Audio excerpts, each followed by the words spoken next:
In a heavily Somali area of Minneapolis, federal agents resorted to pepper spray to navigate through a hostile crowd that obstructed their vehicles while they conducted identification checks. This incident occurred against the backdrop of the Trump administration's continuing efforts to clamp down on the community. City Council Member Jamal Osman, who is a Somali American representing the local area, was present during the altercation.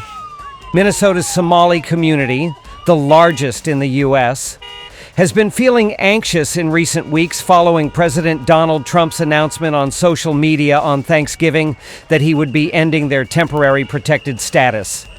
The exact number of Somali residents who have faced arrests, temporary detentions, or requests for documentation amid this enforcement action remains uncertain.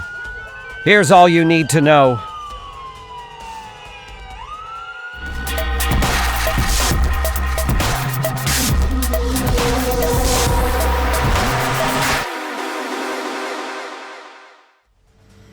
City Council Member Jamal Osman reported that armed ICE agents descended upon East African restaurants in the area, locking the doors and demanding identification from patrons. According to Osman, they only encountered U.S. citizens and did not make any arrests. Following the random ID checks of individuals on the street, which included the temporary detention of at least one U.S. citizen, Osman stated that the agents proceeded in a convoy of 7 to 10 vehicles to a nearby city-owned senior housing complex.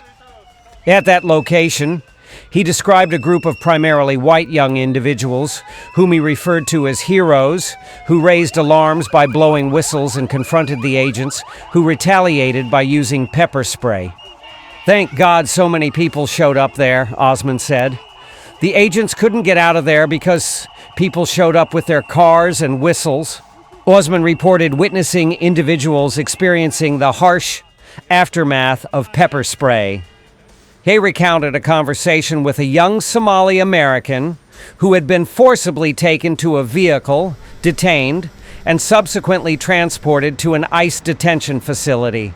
Upon arrival, authorities eventually examined his U.S. passport, took his fingerprints, and set him free, yet instructed him to navigate his own journey home, approximately 10 kilometers distant, despite the snowy conditions.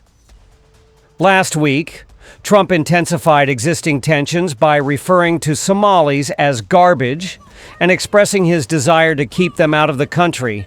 Concurrently, federal agents initiated a crackdown specifically aimed at the Somali community in Minnesota.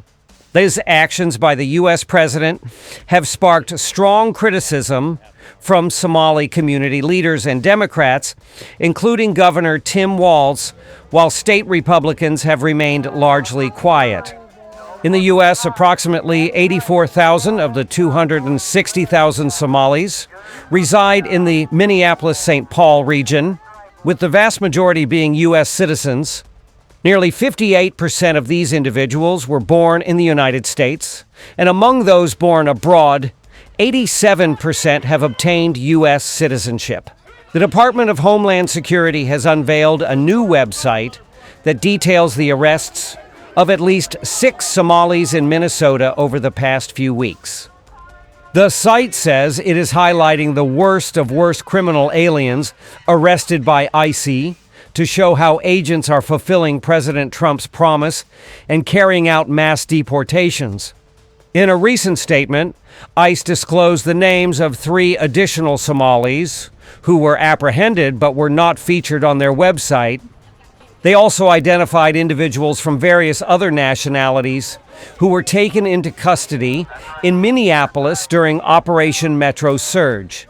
According to ICE, all of these individuals had previous convictions for offenses such as sexual abuse of minors, robbery, and domestic violence.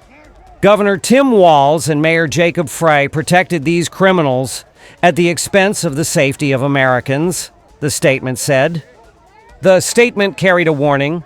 President Trump and Secretary Noem have a clear message for criminal illegal aliens. Leave now. If you don't, we will find you, arrest you, and deport you.